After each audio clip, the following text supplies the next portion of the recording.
চলো তোমাদের এবার আমি কাশ্মীরে নিয়ে যাই। কি ভাবছো তো যে কি আমি ভুলভাল বকছি? দিদিভাইয়ের বোধহয় মাথাটা খারাপ হয়ে গেছে। না, আমার মোটেই মাথাটা খারাপ হয়ে যায়নি। মাথা খারাপের মতন আমি কিছু জিনিস নিয়ে চলে এসেছি।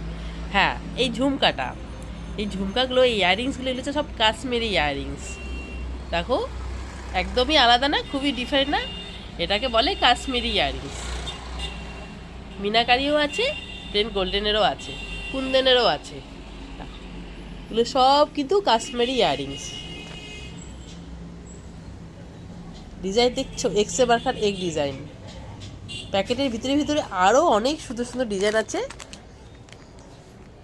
এগুলোকে বলে কাশ্মীরি ইয়াররিংস বা ঝুমকা। এগুলো নর্মাল বললে কিন্তু তোমরা পারবে না, এগুলো তোমাদেরকে বলতে হবে কাশ্মীরি ইয়াররিংস আমাদেরকে দেখান। এই যে, আশা করি এই ডিজাইনের এই ঝুমকা কাশ্মীরি তোমাদেরকে কেউ দিতে পারবে না আমি ছাড়া। দেখেছো? আচ্ছা, তোমরা হয়তো ভাবছো এত বড় বড় ঝুমকা পরলে কেমন লাগবে, তাই আমি একটা ছোট্ট করে একটা ভিডিও বানিয়েছি, তোমরা একটু দেখে নাও।